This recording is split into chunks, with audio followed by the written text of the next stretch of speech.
আলহামদুলিল্লাহ আমি ভালো আছি। আশা করছি আপনারা যে যেখানে আছেন আল্লাহর রহমতে সবাই ভালো আছেন। তো আজকে নতুন আমি আরও একটি ভিডিও নিয়ে চলে আসলাম আপনাদের সাথে। আর আজকে সকাল থেকেই আমি ভিডিওটা শুরু করেছি। এই তো আমি এখন সবজি কেটে নিচ্ছি।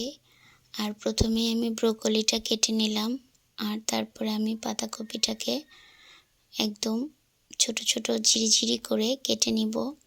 আমি আসলে অনেক সুন্দর করে এই পাতাকপিটা আর শাক যে পুলে একদম কুচি কুচি করে, এই দুইটা জিনিস আমি পারি না। এছাড়া পেঁয়াজ বা আলু কুচি এগুলো পারি, শুধু এই দুইটা জিনিস আমি কুচি কুচি করতে পারি না। এর জন্য একটু পাতাকপিটা মোটা হয়ে গেল। তো যাই হোক, যেহেতু ব্রোকলিও দিব, ব্রোকলিটা আমি বেশ ভালোই মোটামুটি করে কেটে নিয়েছি, বেশি ছোটও না বড়ও না। তো ব্রোকলি, পাতাকপি, আলু আর গাজর দিয়ে আমি আজকের সবজি ভাজিটা করে নিব। এর জন্য আমি আলুও কেটে নিচ্ছি, তারপরে হচ্ছে পেঁয়াজ আর আলুগুলো আমি একটু এভাবে কেটে নিচ্ছি, কারণ আলুগুলো বাচ্চারা বেছে বেছে খায়, আর ওদের ওইভাবে আলুর ভাজিটা অনেক পছন্দ।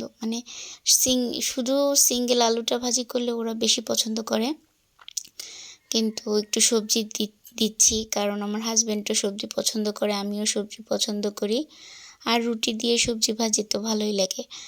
তো পরে এই তো আমি কাঁচামরিচ পেঁয়াজ একেবারে কেটে নিচ্ছি দুপুরের জন্য। দুপুরের রান্নাটাও আমি একদম সকালের সাথেই সেরে ফেলি, কারণ নয়তো বা সারাদিনের কাজের কোনো রুটিনটাই পাই না।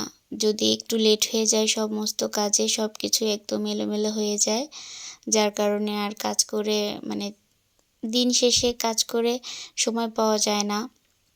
নামাজ কালাম পড়ে তারপরে হচ্ছে সংসারে কাজ বাজ করে বাচ্চা কাচ্চা দেখভাল করে সব কিছু নিয়ে একদম মহিলা মানুষ অতিষ্ঠ। আমাদের কাজের তো শেষ নেই, কারণ বিসমিল্লাহ বলে সকাল থেকে যে শুরু করি একদম রাতের 10টা-11টা পর্যন্ত চলতেই থাকে মেশিনটা। তারপরও এই মেশিনের কাজের শেষ থাকে না। ঘুমের মধ্যেও টেনশন করতে হয় যে কি করব, কি রান্না করব। সকাল হলে দুপুরেরটা, দুপুর হলে রাতেরটা, আবার বাচ্চাদের বিকালে, আবার বাচ্চাদের পড়াশোনা, এই সব কিছু করেই আমাদের জীবনটা এভাবেই চলছে।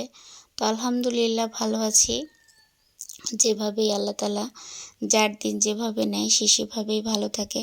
তো আমি ভাজিটা বসিয়ে দিলাম, আর ভাজিটার মধ্যে আমি কোনো মশলাই এখানে ব্যবহার করিনি, শুধু একটু জিরা তেজপাতা দিলাম তেলে, আর হলুদ, পরিমাণ মতো লবণ। এছাড়া আমি ভাজিতে কোনো কিছুই দেই না, আর এইভাবে ভাজি করলে অনেক ভালো লাগে। তো এই যে ভাজিটা অনেক সুন্দর কালার দিয়েছে, আর ভাজিটা হয়ে গিয়েছে। এরপরে হচ্ছে আমি রুটির পানিটা চুলায় দিয়ে দিয়েছি। আমার ভাজিটা দেখতে কেমন হয়েছে অবশ্যই কিন্তু কমেন্টে জানাবেন।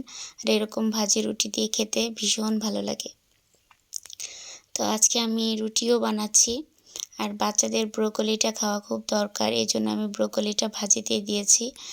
এমনিতে নুডলসে ওরা একটু ভেজিটেবলটা খেতে চায় না, তো চিন্তা করলাম কিভাবে তাহলে খাওয়ানো যায়, তো ভাজি করে। আর যেহেতু রুটি ডিম পোস্টটা আমার ছেলে মেয়ের পছন্দ, সেই জন্য ভাজিটার সাথেই ব্রোকলিটা দিয়ে দিলাম। তো বললাম এই যে পানি দিয়ে চুলায় দিয়ে দিয়েছি, এখন আমি আটাটাকে কেড়ে নিচ্ছি, কারণ স্কুল নেই, স্কুল হচ্ছে ছুটি, যার কারণে। তো মাঝেই আমি আরেকটি জিনিস দেখিয়ে দিচ্ছি যে আমি এই যে স্লিমিং টি, এই জিনিসটা আমি খাই, আর এটা আমি কোন পেজ থেকে নিয়েছি সেটা আপনারা কমেন্ট করলে আমি দিয়ে দিব। আর এই যে আমি চাটা সকাল বিকাল এভাবে 1 কাপ পানির মধ্যে সিদ্ধ করে সেকে নিয়ে একটু গরম থাকতেই চায়ের মতো খেয়ে নিই। আমার এখনও যদিও কোনো ইমপ্রুভমেন্ট আসেনি, কারণ আমি নতুন শুরু করেছি। তো আলহামদুলিল্লাহ, দেখা যাক 1 ফাইল খাওয়ার পরে কি রেজাল্ট আসে।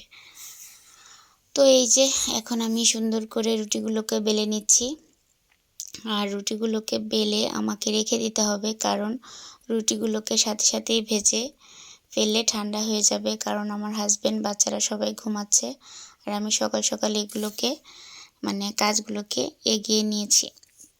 তো তারা ঘুম থেকে ওঠার পরে আমি রান্নাঘরে চলে আসলাম, আর রান্নাঘরে চলে এসে আগে ডিম পোস্টগুলোকে করে নিচ্ছি, কারণ ডিম পোস্টের পরে রুটিগুলোকে আমি এই তাওয়াতেই ভেজে নিব, কারণ মাছ ভাজি করতে এই তাওয়াগুলো অনেক বেশি ভালো।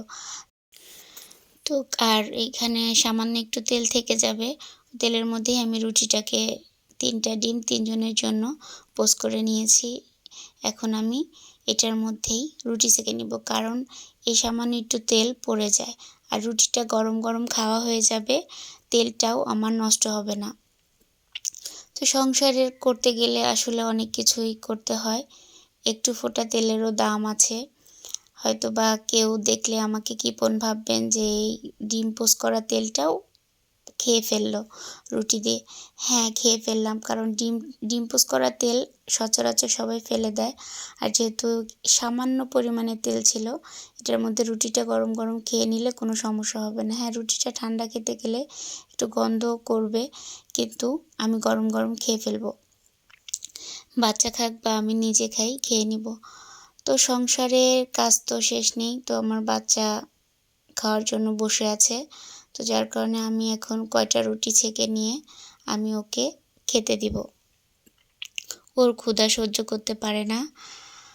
এই তো তারপরে হচ্ছে আমার সকালের কাজ শেষ হওয়ার পরে আমি দুপুরের জন্য রান্না বসিয়ে দিব, কারণ সকালের পর্বটা আগে শেষ হয়ে যাক।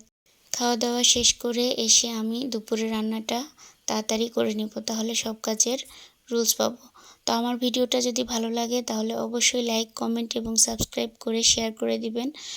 আর যদি ভালো লাগে অবশ্যই কমেন্টে আমাকে জানাবেন। আর এই যে এখন আমরা সবাই নাস্তা করে নিব সকালের। তো আজকের ভিডিওটা এ পর্যন্তই। আল্লাহ হাফেজ।